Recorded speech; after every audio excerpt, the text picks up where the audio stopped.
Hello everyone, welcome back to our backyard garden. First of all, I want to wish everybody a happy new year. Wish all your dreams be fulfilled with good health and fortune. So today is New Year's Day. As you can see, we have beautiful sunny sky. The temperature is around mid-60. Beautiful, just nice and blue sky you can see here. So what am I growing or not growing in the winter? So obviously we are in the midst of the winter season, but there are still some plants in my garden that are really growing, and some of them even thriving too. All right. So first of all, I remove all the bitter melon here on the trellis here, including here, and then some of the millbar spinach. You can see there I still have some of the remnants of the vine. So I don't need to really clean them up. I just leave them. Okay, we'll talk about a few more things.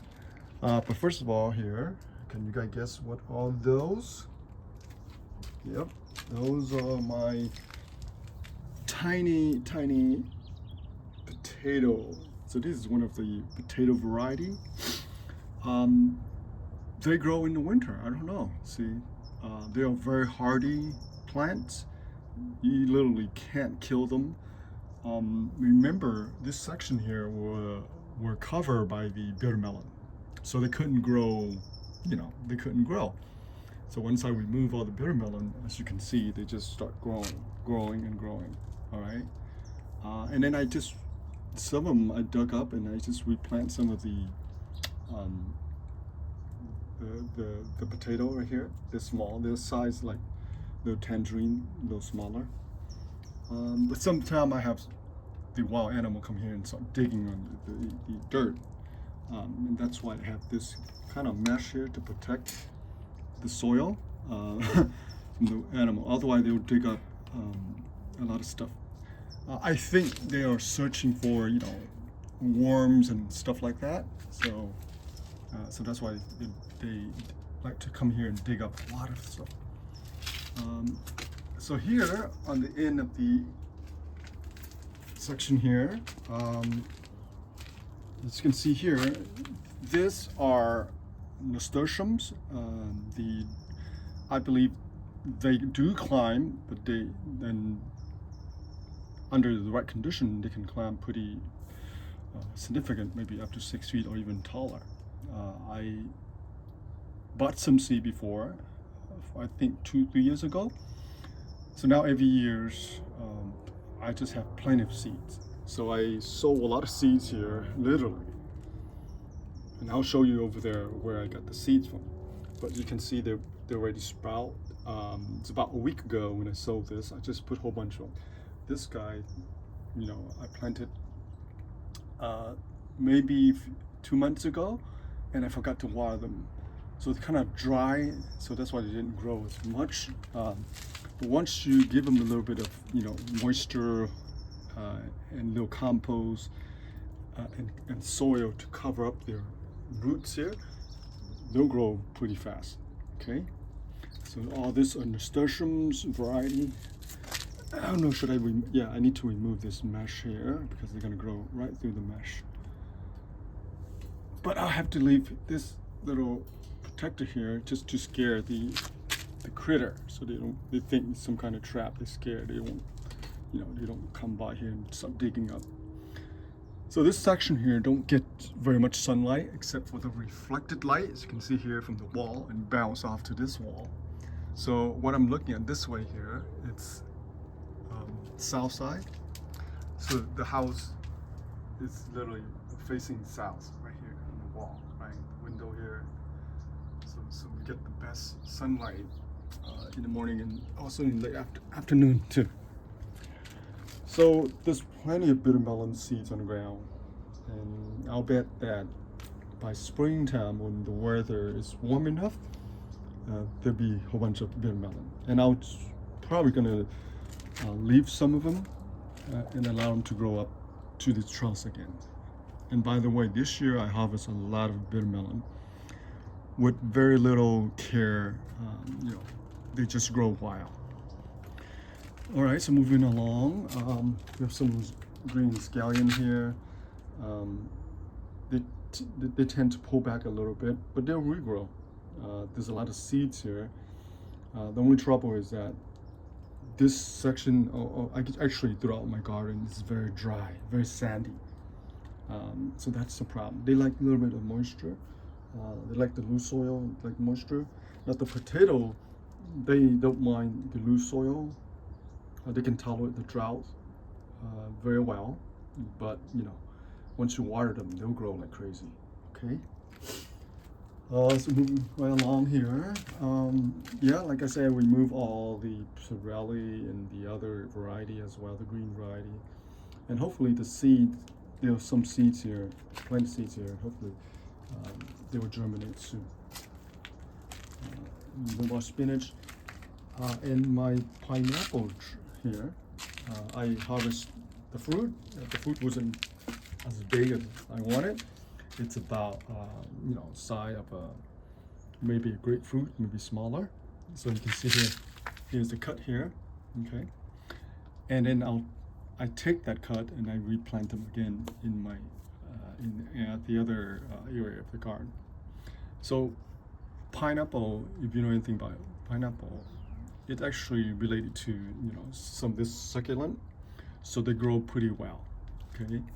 Now, in order to produce a beautiful, big pineapple, they need a lot of, fertilizer and nutrients in the soil. So I don't think my soil able to provide that kind of nutrients level for, but I still like to grow them anyway. So we'll see next year. We'll see what happened here. The next one will probably sprout from here. All right, so moving right along, obviously the grapes, they go into dormant, they shed all the leaves, and I prune them off, okay? And I want to start training them like a little tree and allow them to branch out just a little bit, not too much, maybe 8 feet to the left and maybe 8 feet to the right. That's about all I care. And last season, this vine produced a lot of beautiful grapes for me, okay. Obviously this is all the herbs, so again all the perilla here were removed. Okay, so here's the chili plant still here, okay, and here is the pineapple I planted here, and looked like it responded pretty well, okay. Now even if you cut off the bottom, the plant will not die unless you put them in a real extreme heat outside, and it will it will die. Other than that, most succulent, they don't die, and they will actually root and start growing. So this one, I can tell it start growing already. This new all right, and of course this is one of my chili plant. Winter's here, so they're probably gonna be done soon.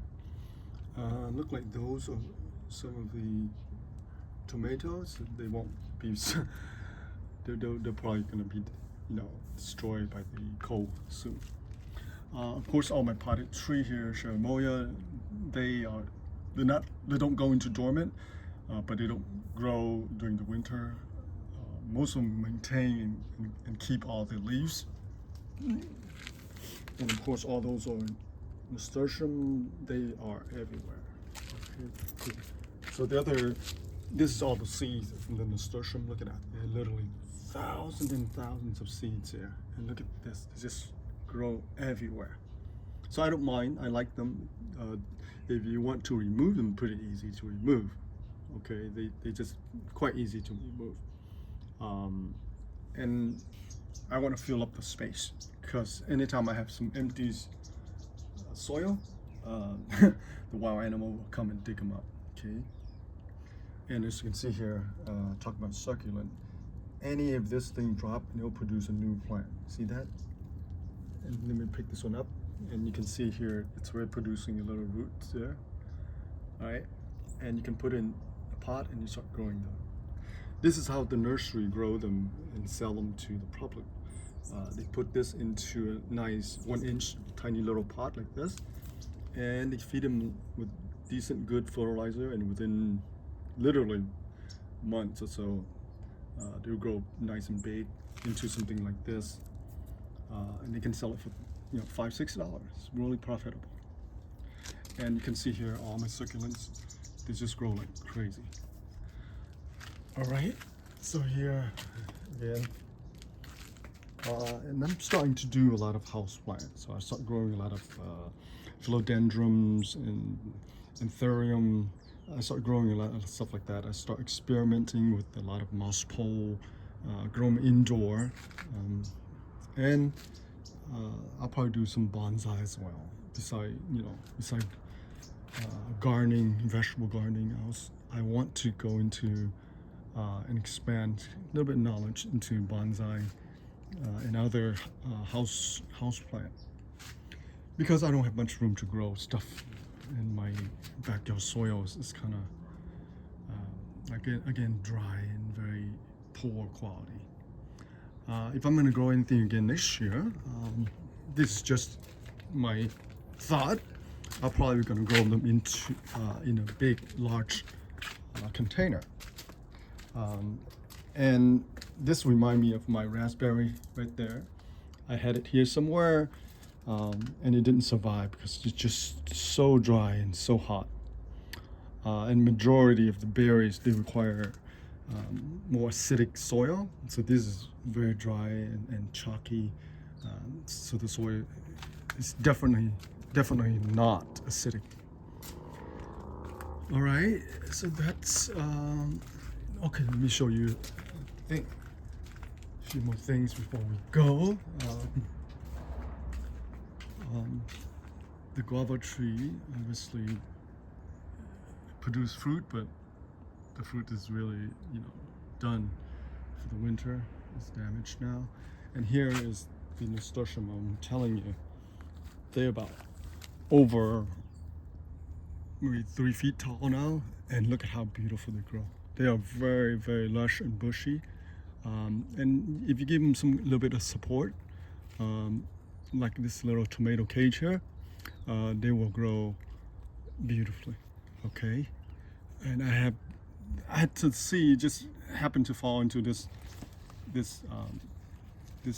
pot. I think I had this in a 10-gallon container, so I just put in my tomato cage here and just let them start growing.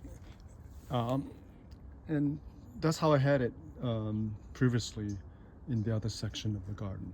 That's where all the seeds come from. Also, I am trying to air layer or propagate this tree here. Now, these 2 trees here were propagated through air layering. Okay, same method I'm using, and these are the Bodhi tree. It's very beautiful. Look at that. This is beautiful. And hopefully, once this tree produces roots, I want to make one of them into a kind of like a bonsai tree. Okay, their branch are slightly brittle. It's not as bendable easy as most juniper or pine, but I think I can make them into a bonsai tree. All right, so that's it for videos for today. Once again, I want to wish all of you a wonderful Happy New Year 2025, and may all your wishes come true. Bye for now. Thank you for watching.